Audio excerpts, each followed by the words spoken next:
na dada wapendwa, tunawasalimu jioni ya leo katika jina la Bwana na Mwokozi wetu Yesu Kristo, tukiwakaribisha kwa kipindi hiki cha kufuata mahubiri kutoka Krefeld. Kwa siku ya leo tutafuata mahubiri iliyohubiriwa na ndugu yetu Walde Frank tarehe 5 mwezi wa 11 mwaka wa 1975, na kichwa ya mahubiri nasema utaratibu na maagizo katika kusanyiko. Hivi tunawatakia usikilivu mwema na Mungu atubariki sote pamoja. Amina.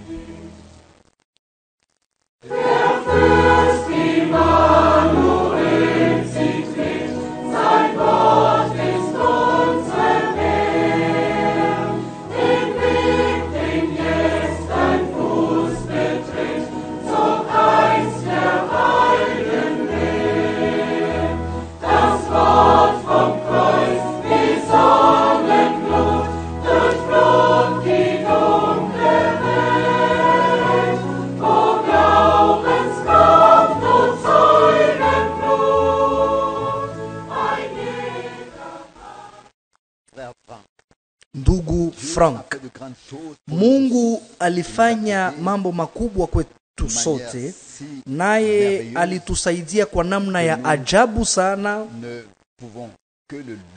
Kwa gisi tunaweza tu kumsifu na kumtukuza. Hapa tuna horoza kabisa ya mahitaji ya maombi, na kisha baadaye tuna maswali na masalamu. Kwanza nataka niwatangazie nyinyi nyote habari nzuri ya kwamba vipindi kwenye radio vya lugha ya Kirusia ziko zinasikiliwa vizuri kule katika nchi ya Rusia. Tulikuwa sote tunasumbuka kidogo kwa sababu ya wakati, na dada Fleck ambaye tunamjua sote, mama yake na Siegfried, alituandikia tokea kule Rusia na kutuambia ya kwamba watu wako wanafuata ile vipindi kabisa vizuri kule. Tunafurahi sana kabisa,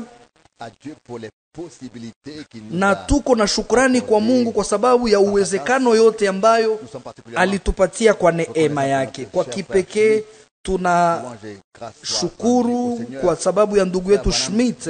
Sifa na shukurani zimurudilie Bwana. Ndugu Branham anasema ya kwamba ni vizuri kumtolea mtu maua wakati angali hai kuliko kuleta taji mzima ya maua wakati ya maziko yake. Kama tunagawanya kabisa ile mambo katika wakati, tunaweza kabisa kutolea watu maua mengi muda ya miaka yote. Mungu atusaidie, tupendane, tuheshimiane, tupatiane samani na tutambuane wamoja na wengine kwa moyo mnyofu katika kazi, katika huduma na kazi ambao Bwana anapatia kila mmoja. Kwa kipekee mie ile kabisa hainisumbua hata kidogo. Mimi naweza furahia watu yote. Kama Bwana analeta hapa bandugu yangu bote mmoja baada ya mwingine, kwa gisi kutabakia tu badada, kama Bwana anaweza kupatia kila ndugu kazi humu, mie ndafurahi, kwa sababu nitajua ya kwamba ile itaturuhusu kufanya mambo mengi katika ufalme wa Mungu na italeta baraka nyingi. Na mnajua vizuri neno ambayo narudiliaka mara nyingi, mtu mwenye anataka Mungu amubariki afurahie wale ambao Mungu alishabariki, pale njoo wakati itafika yenye na sisi tutabarikiwa. Hivi tunafurahia yote ambayo inafika kwa neema. Hapa kuna hesabu kubwa kabisa ya mahitaji, na zani ya kwamba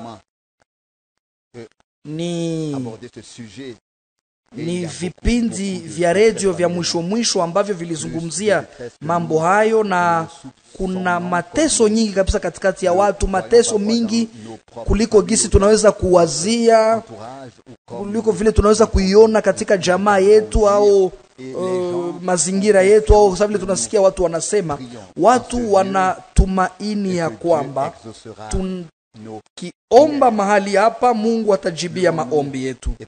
Tusimame na tuombe. Baba wa mbinguni, tunakuja sote pamoja mbele ya uso wako takatifu. Mungu, ulishajibia maombi mingi na utaendelea kuzijibia, nasi hatupaze tu sauti yetu, lakini tunakuita katika kilindi cha mioyo yetu. Tunakuita. Unajua wale wote ambao hawana mtu mwenye wanaweza kutegemea, au mzee au ndugu au mtu, wanaishi huku na huku mahali ambako hakuna mtu wa kuwaelewa, hawana mtu mwenye wanaweza kuelezea shida zao, wanatafuta msaada wako. Mungu uliye mbinguni, uwe karibu nao sasa. Nao pia wahisi ya kwamba kabisa tuko tunawaombea. Ubadilishe maisha yao, Mungu. Uwafungue, okoa, ponya na uzihirishe nguvu za jina lako la utukufu. Tunakushukuru Mungu, utabifanya kwa jina la Yesu. Amina. Leo tuko na swali fulani, maswali fupi sana, kisha tutaingia katika kilinzi ya neno. Baadaye tulipokea salamu za kutoka Hungria za wandugu na wadada ambao kwa kipekee walibarikiwa wakati tulifika kule. Wandugu hawa na wadada wanatuelezea kile ambacho waliishi kule, na wanatuomba tuwaombee. Wanataka wanatakia vile vile watu wote baraka za Mungu, na amini ya kwamba ilikuwa yule dada ambaye kwa ile wakati alipokeaka kusema kwa lugha na akapana kutafsiri kama vile inasikilikanaka marahaba kabisa chini ya tendo ya Roho Mtakatifu.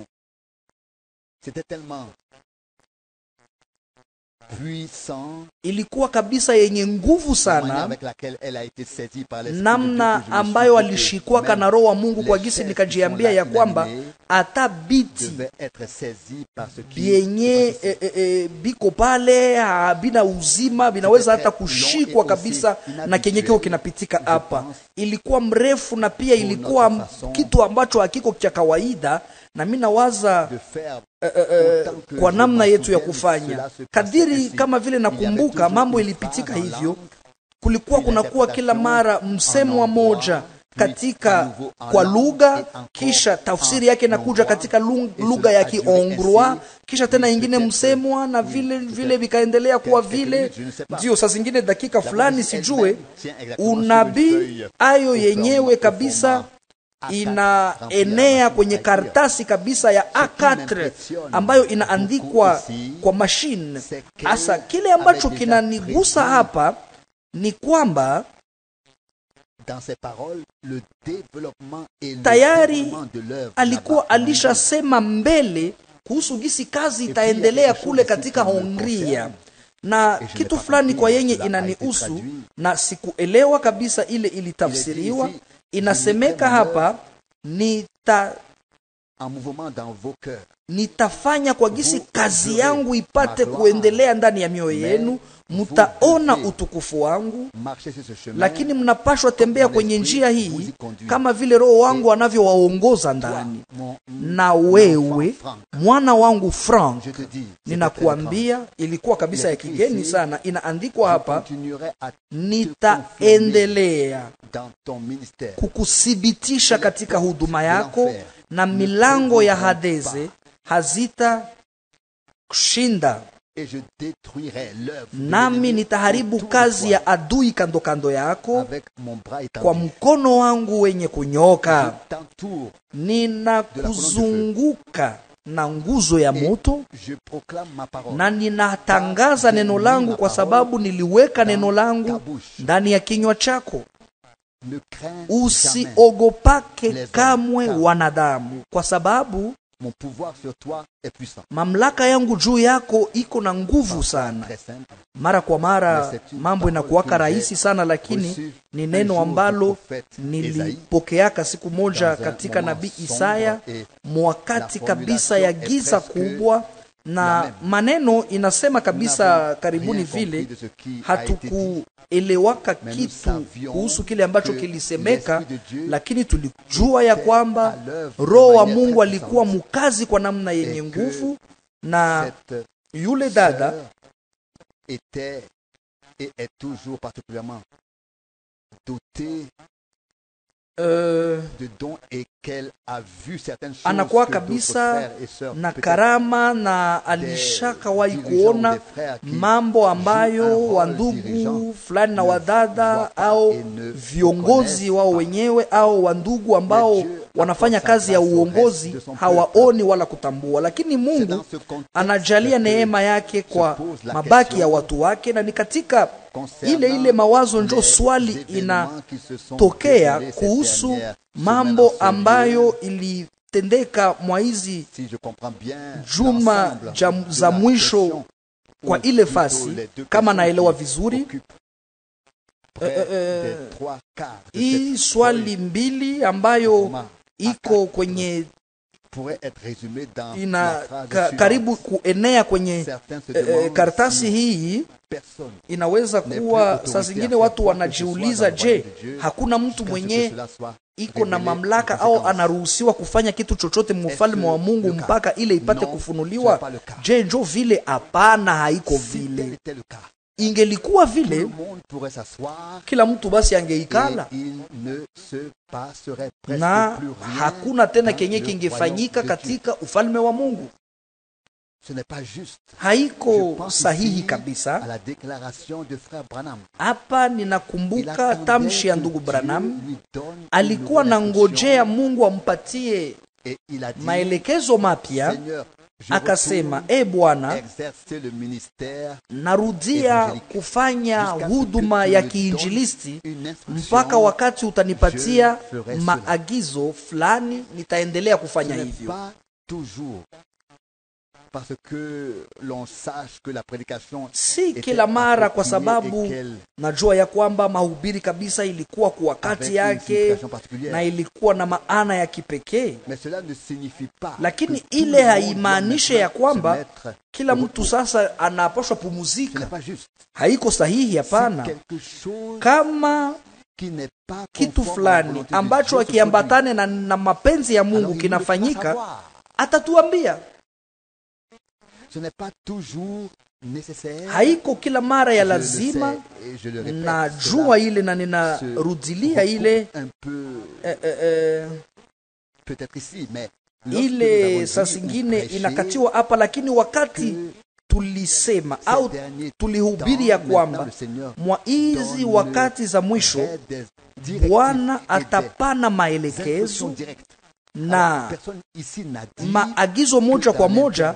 Hakuna mtu hapa ambaye alisema mwa ile wakati yenye Mungu atakuwa hayapana ile maelekezo kila mtu apachike mikono aikale bila kufanya kitu. Hapana, mimi sikusema vile. Sijue kama uko mtu mwenye alisikia vile, sijue kabisa. Sikusema vya vile na sikuviwaza hata, lakini kinyume ya ile njoo vile ndugu Rusi anasema, na ni ile njoo yenye mimi nawaza, na ni uhakika yangu kabisa. Kama ningewaambia fasi gani mambo yote inatafsiriwa katika lugha gani na malugha ndogo ndogo, haiwezi kuaminika kabisa, na ile inapashwa fanyika. Nilikuwa na furaha sana kwa sababu ndugu Lighterman alichukua muda ya kutafsiri na kutangaza vitabu, na mimi nataka nimuambie ya kwamba anapashwa kutoa kila dakika ya wakati wake usiku na mchana kutolea watu wa lugha yake hii mambo mazuri ambayo tulipokea mahali hapa kwa sababu ya ufunuo wa neno.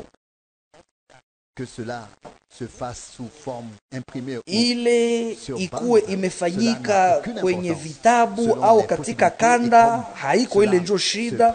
Ni sawasawa na uwezekano gisi mambo inaonekana kwa ile wakati. Lakini kuna neno moja katika nabii, dites-le vite, c'est Amos, je crois, muniambia mbio ni Amosi sura yake ya 3 ambako inaandikwa ya kwamba Bwana amesema, nani njo hata tabiri au nani njo hata onekana kama vile nabii. Manake kama Bwana alisema, manake ni shurti yetu na siye kwenda kuhubiri kenye alisema. Kama kila mtu angelingojea agizo wala kazi moja kwa moja kutoka kwa Mungu, nini njo ingepitika sasa? Hapana. Njo vile haife kuelewa mahubiri yenye inatolewa hapa au neno la Bwana ambalo kupitia ile wandugu fulani wanawekwa kando kwa ajili ya huduma. Na mimi nataka niwaulize swali hii, wale wandugu wawili ambao walitajwaka hapa, je, hawakukuwa kabisa kwenye hawakukuwa kabisa mbele muda ya miaka mingi?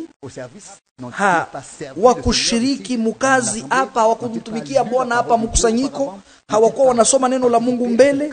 Je, hawakushiriki kwa kile ambacho sote tuko nacho pamoja? Ndiyo. Na hivi inaweza fika ya kwamba hata ndugu ambaye iko anatumika katika ufalme wa Mungu bila kukuwa na kazi moja ya kipekee, alipiwe na Mungu ambaye anaona uaminifu wake. Ni wamama wangapi gisi mnavyojua ambao wako wanaelezea wengine neno hili, wanaishuhudia wengine? Je, bale mama biko na kazi fulani ya kipekee, bako na huduma ya kipekee? Je, mnaweza kuniambia kama ule mwanamke pale kwenye kisima alikuwa basi na huduma ya kipekee wakati alienda katika mji wa Samaria na kusema, mkuye nimeona yule ambaye nabii ambaye manabii walisema kumhusu yeye, mkuje muone ninyi wenyewe. Akaniambia yote, na kama mnakuja nanyi atawaambia vyote vyenu. Na pale alishuhudia. Hakuna mtu mwenye alisema kama alitendaka vibaya. Wakati tunasoma maandiko matakatifu, tunafikia kutambua ya kwamba wale wote ambao walipataka neema ya Mungu, wale ambao walibarikiwa na Bwana, walikuwa na shuhudia, ikuwe wanaume au wanawake, vijana wala wazee, walikuwa wanaeleza, wanashuhudia kile ambacho Bwana Yesu aliwatendea. Mimi naweza hata baonesha ni wapi njo kwenye Bwana alipatiaka kazi hata badada. Je, mshaka isoma mbiblia? Nani katikati yenu mwenye anapajua ya kwamba Bwana Yesu alipatiaka kazi badada? Je, mimi naweza na mikono yenu? Ndio. Aliambiaka Maria, uende ambia wanafunzi wangu ya kwamba nimefufuka. Hakumuombaka apande kumimbari, lakini ashuhudie kile ambacho aliona na kusikia. Hapana kumimbari. Na kila mtu anaweza fanya hivyo. Na kwa wandugu basi ambao wanajitoa, ambao wanatoa wakati wao, pesa yao na yote ambao wanaweza kwa ajili ya ufalme wa Mungu, hatutaki kitu kingine isipokuwa tu kuwategemeza katika maombi yetu, ili wajue ya kwamba tuko pamoja nao na tunawategemeza. Ndio itafika ya kwamba kumwanzo ya kazi fulani mtu anafanya makosa huku na kule. Je, havia bafikiaka basi nyie? Je, inafaa basi kukatala vyote juu ya ile? Haiwezekane. Mtu anajifunzaka kupitia makosa yake kisha anasonga mbele. Ndugu Leiterman, isipokuwa tu kama Bwana Mungu anakusudia namna ingine na anatuonesha, anasema hapa, lakini tunakutakia kwa moyo wote baraka ya Mungu katika kazi ambayo ulipokea ndani ya moyo, kazi ya kutafsiria watu wa lugha yako na kuwatangazia kile ambacho kimekuwa cha dhamani kwa ajili yetu sote. Vile vile kumbuka vile vile wa ndugu zetu na wadada zetu wa Czech, wa ndugu na wadada zetu wa Polonye na wale wa Rusia na wote, na hatuna haja ya kuwafunulia ile, kwa sababu hapa mahubiri inatafsiriwaka iwe katika Kirusi iwe katika Kipolonyi, na yote inaandikiwa mwakati tu kidogo, kisha inagabuliwa kwa watu katika vitabu. Manake kuna pitikaka mambo fulani fulani, hata wadada nao wanashirikiaka hapa mukazi ya kutafsiri, na tuko wenye shukrani kabisa juu ya ile. Au basi mnaweza kuifanya kama vile wandugu, msisite kukamata fasi, yatosha tu mseme kama mko tayari kufanya hivyo, na mnaweza nyinyi nyote kufanya hivyo katika lugha ya Kirusi, ya Kipolone, mnaweza kutafsiri au kuandika. Na kama we hauwezi kufanya hivyo, shukuru Bwana, kwa sababu kuna wadada wanaofanya hivyo, na Mungu alipanga kila kitu na anajua maana ya ile, na anajua kwa nini nafika, na tuko wenye shukrani kwa Bwana kwa ajili ya yote. Na katika sasa ile wazo mungependa saa zingine nyinyi nyote, na kama nasema kweli kabisa jioni ya leo, hakuna mtu mwingine ambaye anapaswa kujua ile itabaki katikati yetu sisi sote. Nani katikati yenu ambaye alisikia kitu fulani cha kigeni wakati unabii ilisema kuhusu ndugu na dada Schmidt? Mtie mkono juu. Hakuna mtu? Comment cela se fait-il? Namna gani ile comment cela se fait-il? Ayetu. Est-ce que cela s'est passé aussi facilement? Ile mambo ilipitika kabisa kwa urahisi kwetu sisi sote? Je, kabisa mmesema kweli kabisa? Me le direz-vous plus tard? Au mtaniambia baadaye kama kuna kitu ambacho kiliwasumbua? Mnaona, l'esprit de Dieu ne fait Roho wa Mungu hafanyake makosa. Il sait Anajua namna gani mambo inapaswa fanyika. Lakini kama mnatambua ya kwamba wakati nasema maneno haya sasa ninataja tu ndugu Schmidt, je, nanyi mmetambua ile? Ndio.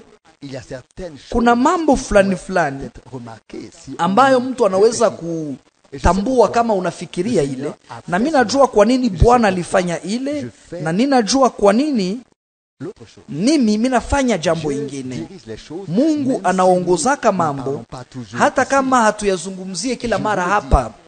Ninawaambia, Bwana alichukua majukumu kwa ajili yetu, naye anakesha juu yetu, juu ya kile ambacho kinasemeka na juu ya kile ambacho kinafanyika, kwa gisi sote tulipashwa jisikia vizuri. Sote tulipashwa jisikia vizuri. Mungu Bwana ni wa ajabu, ni wa utukufu. Anafanyaka kila kitu vizuri katikati ya watu wake kwa ajili ya utukufu wa jina lake. Nilikuwa na ingine andiko ya Biblia katika Matendo ya Mitume ambako inasemeka na ambako inaonekana wazi ya kwamba wandugu walichaguliwaka hata na kusanyiko. Manake kuna uwezekano mbalimbali katika kanisa la Mungu aliye hai. Kitu kimoja nicho cha lazima ni kwamba Bwana njo apate sheria katika kila kitu, na mapenzi yake ifanyike, na kila mtu apate fasi yake. Nilisoma katika Matendo ya Mitume sura yake ya 15, inasemeka hapa, tunaweza hata kusoma ile wazo mbele, lakini inasemeka hapa kuanzia mstari ya 25. Tulikusudia basi sote pamoja katika mkutano kuchagua watu wanaume na kuwatuma kwenu pamoja na wapendwa wetu Barnabas na Paulo. Kama tunasoma tu hii andiko hapa, ndio kila kitu kinapaswa kukamatiwa katika maana yake. Ilikuwa ni watumishi wa Mungu ambao tayari walikuwa waishaanza tumika kazi ya Mungu, mkusanyiko na kadhalika. Kisha baadaye wataitwa hata manabii kwa namna moja wala ingine katika lile maana. Lakini nasemeka hapa ya kwamba tulikusudia kutuma watu pamoja na Barnaba na Paulo. Haikukuwa ya kwamba Roho Mtakatifu alichagua vile vile wale wawili, lakini mkutano au wandugu ambao walikuwa katika ule mkutano wakakusudia ya kwamba wale wandugu wawili walipaswa kusindikiza wale wawili ambao walitumwa mbele. Baadaye tunasoma ya kwamba kukakuwa hata ubishi katikati ya wandugu ambao walitajwa kwa jina zao na Bwana, na nilishangaa kabisa kusoma hapa ya kwamba mabishano makubwa. Nikasema kabisa, hivi ndio nilikuwa nafikiria Paulo wakati anahubiri, alikuwa anahubiri na nguvu, na wakati anabishana kabisa, anabishana kwa nguvu sana. Si ni vile inaandikwa hapa, siko mimi nasoma tu hivi, siko na vitunga. Inaandikwa hapa ku mstari ya 15, kusura 15 mstari ya 35, Barnaba alitaka apeleke pamoja naye Yohane ambaye walikuwa wanamuita Marko, lakini Paulo akaona haiko mzuri kwenda na mtu mwenye aliwaachaka kule Pamfilia na ambaye hakuwasindikizaka katika kazi yao. 39, kukainuka basi mabishano makubwa katikati yao na wakaachana mmoja na mwingine. Oh, si ni mambo ya ajabu kabisa kuona hivi navyo vimeandikwa mu Biblia. Ndio, ni ajabu kabisa. Na je, mnafikiria kama ile inaharibisha huduma au inapunguza huduma ya mtume?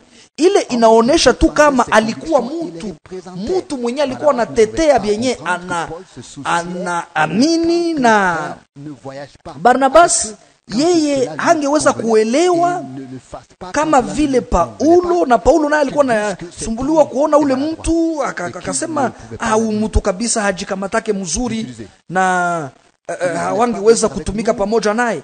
Hakupendaka aende pamoja nasi. Sasa wakati yeye anapata fursa mzuri na anaona mambo namna mzuri, pachika tu mikono. Hapana, kama unataka wewe mkamate, mimi simuhitaji.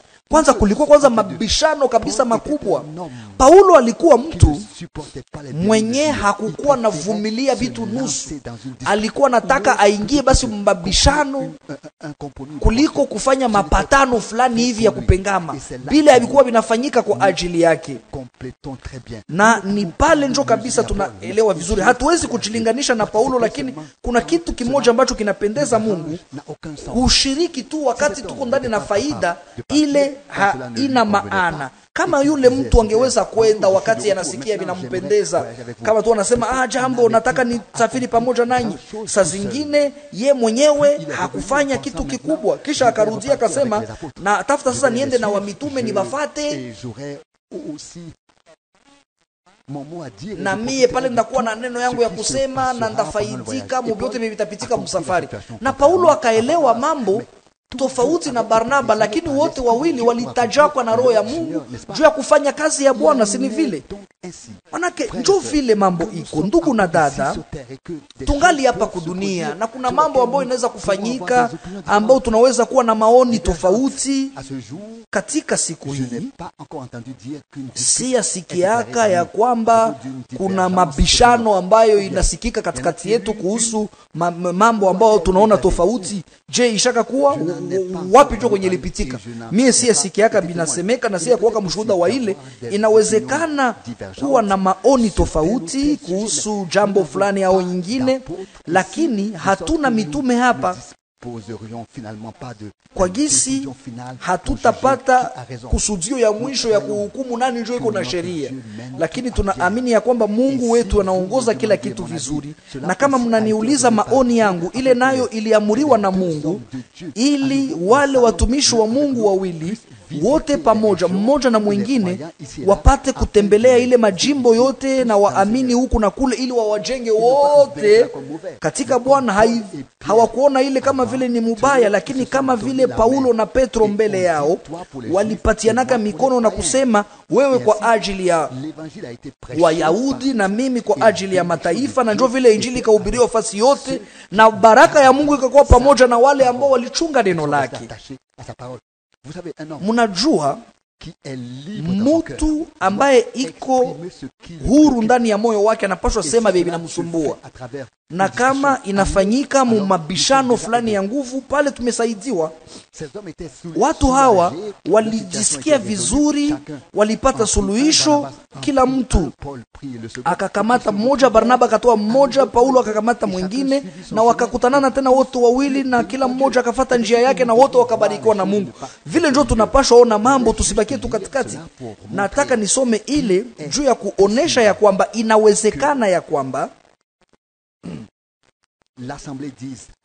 kusanyiko iseme ndugu fulani na ndugu fulani anaweza fanya kazi fulani na kazi fulani, lakini Roho wa Mungu naye anaweza sema na kusema muweke kando wale ambao niliita kwa kazi, ambao niliwapatia.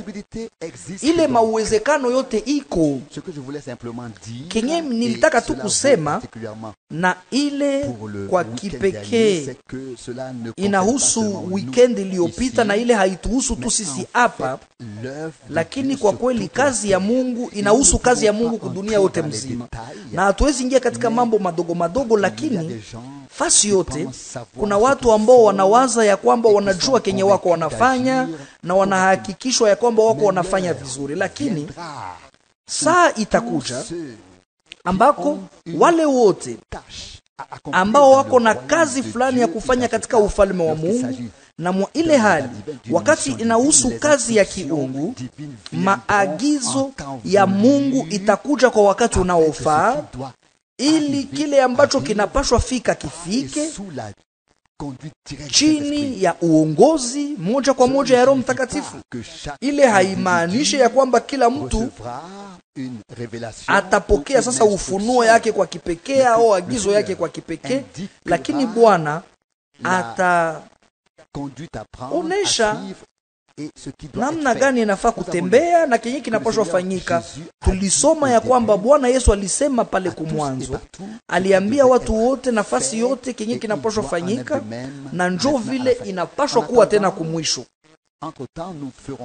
Kwa kungojelea sasa, tutafanya sote kile ambacho tunaweza fanya kwa ajili ya Bwana.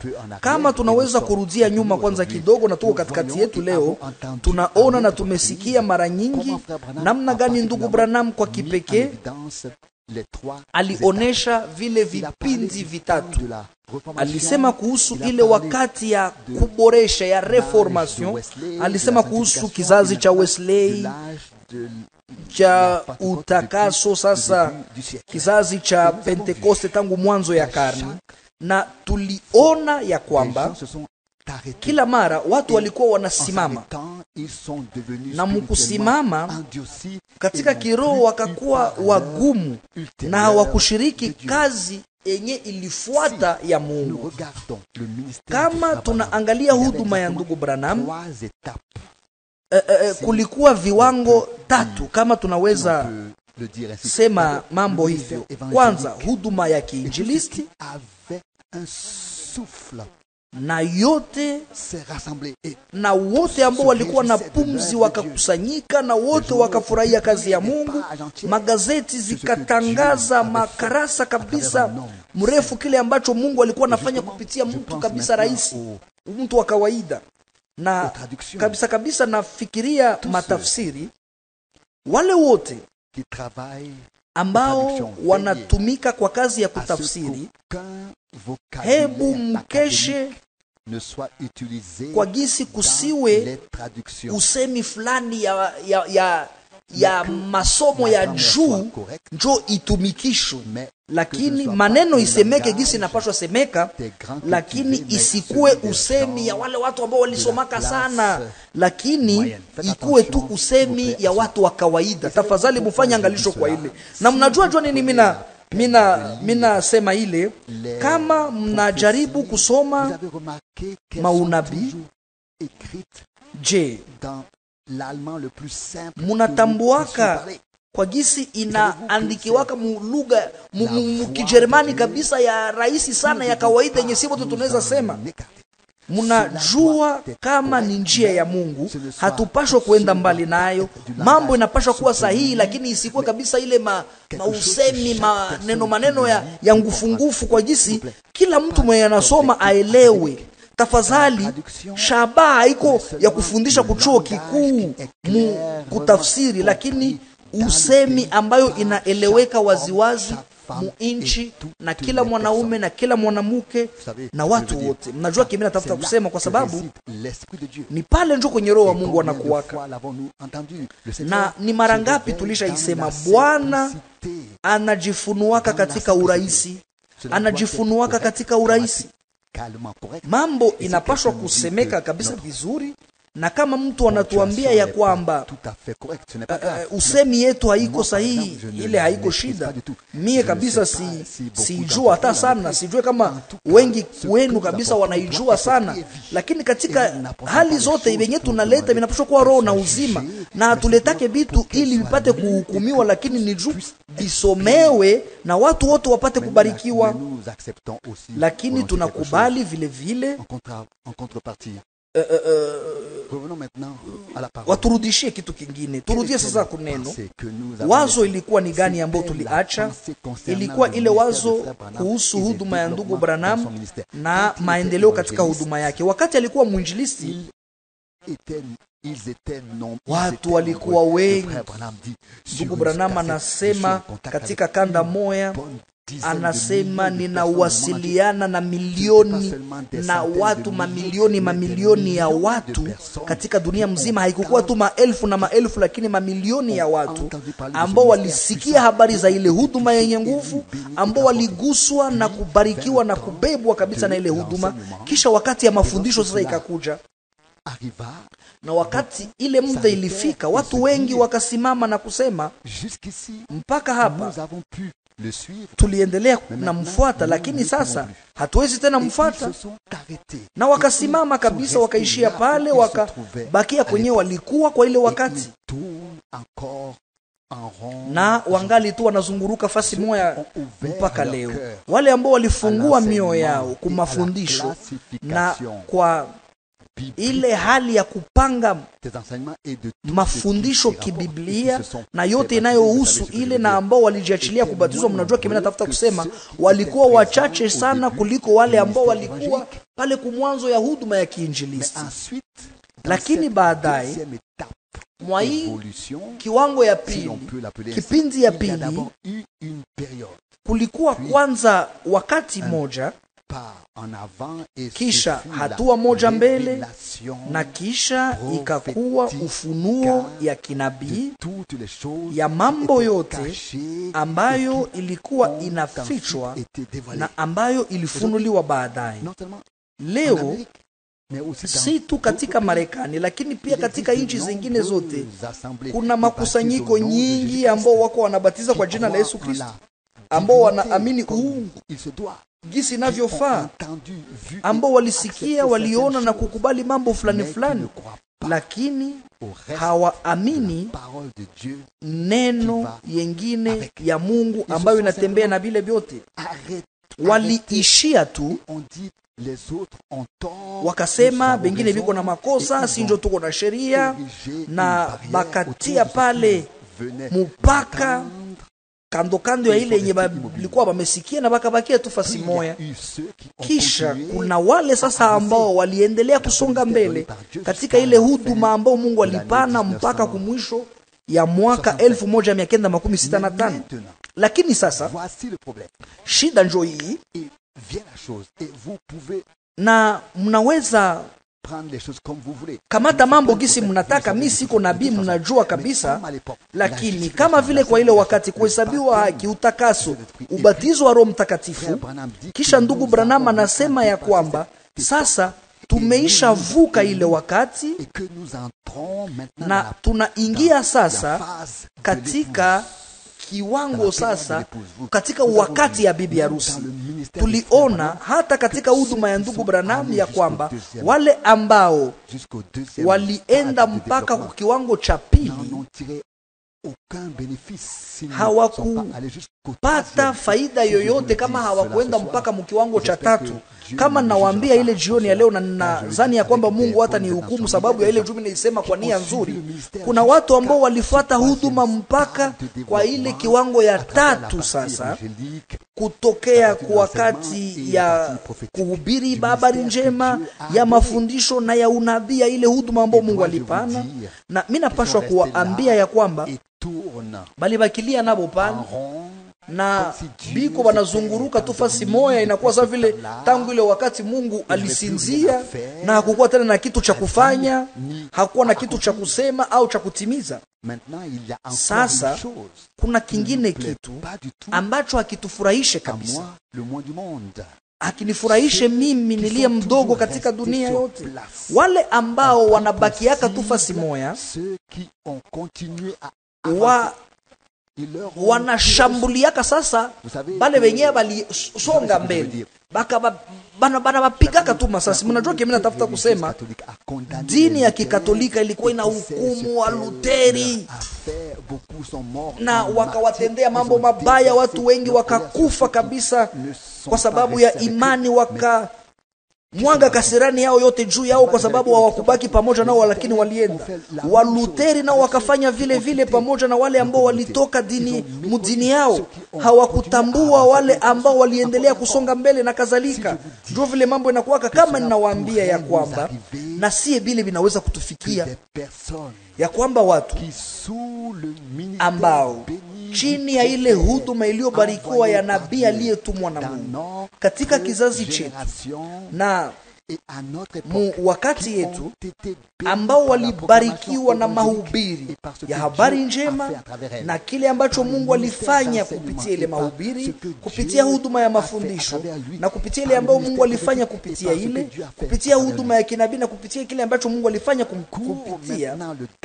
Leo wale watu sasa wako katika hatari ya kukataa kabisa kenye Mungu iko naendelea kufanya. Na nishaisema hapa hata siku ya yenga, kuna watu ambao wanasema tu ya kwamba kazi ya Mungu imemalizika, na kila yeyote anayezani ya kwamba iko nafanya kitu fulani au Mungu unafanya kitu fulani, ule ni Balaam na kadhalika.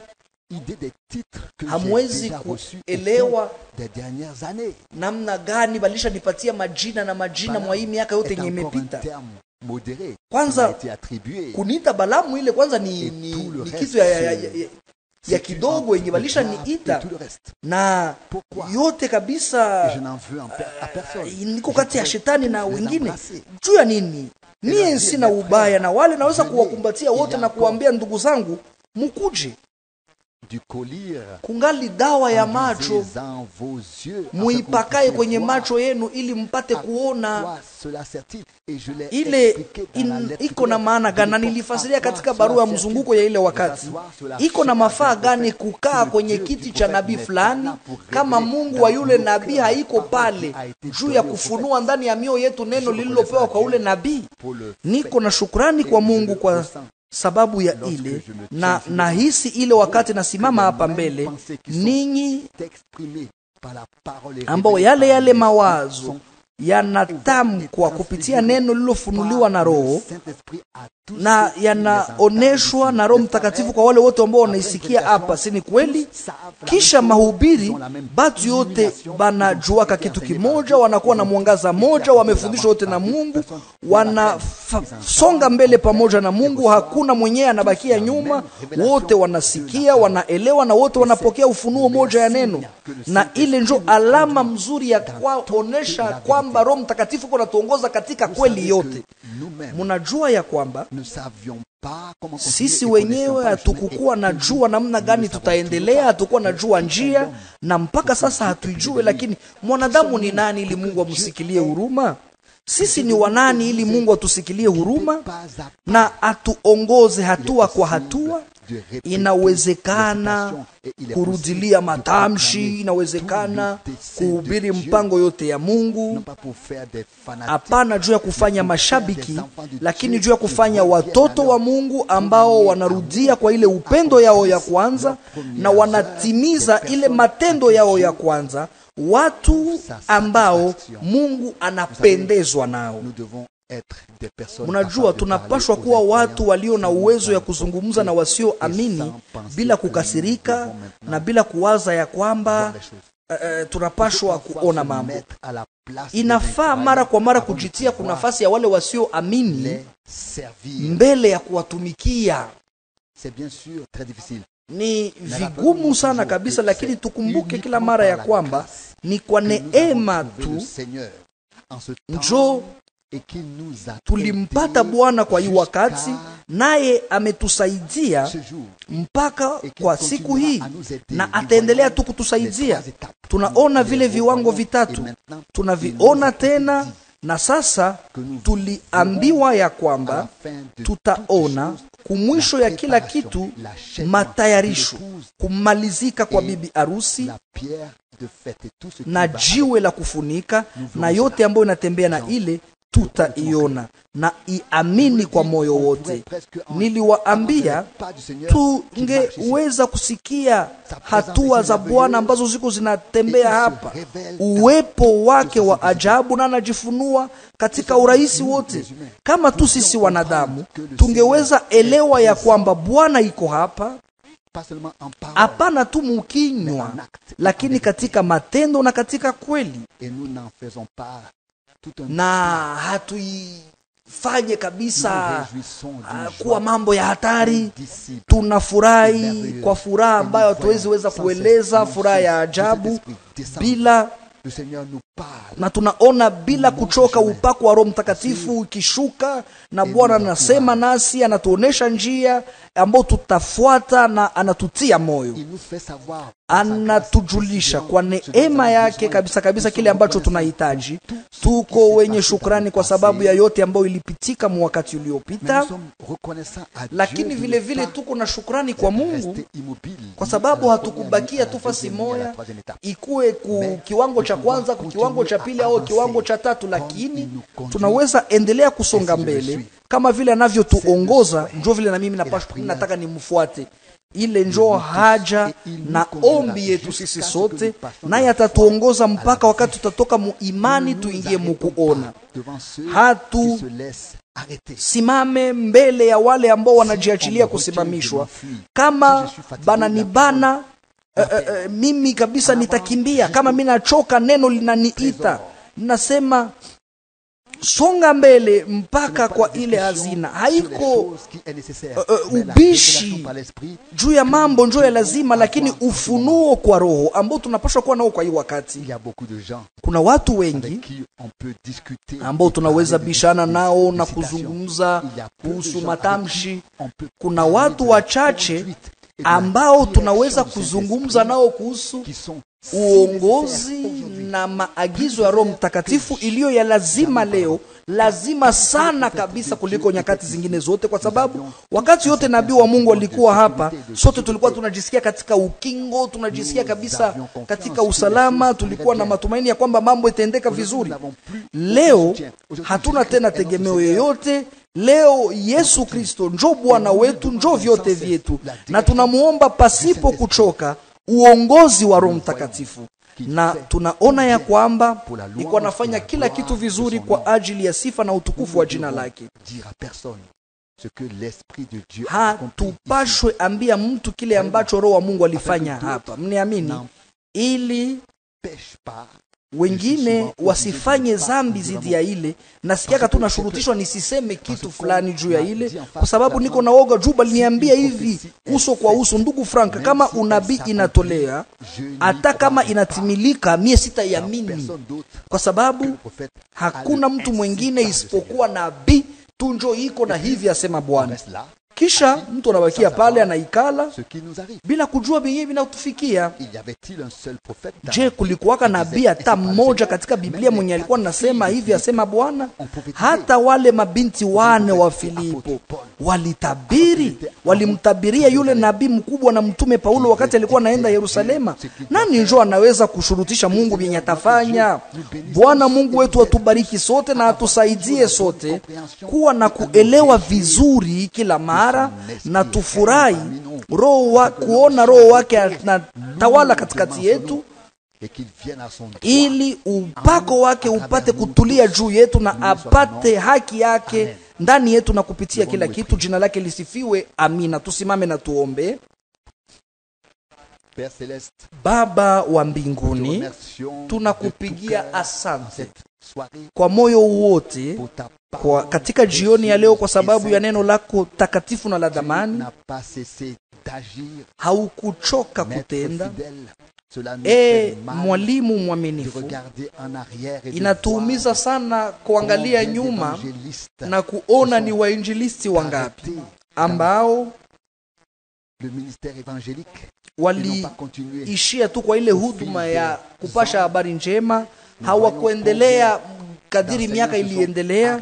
Tunaona ni walimu ngapi walisimama wakati mafundisho ilikuja, Mungu, nao hawakuendelea.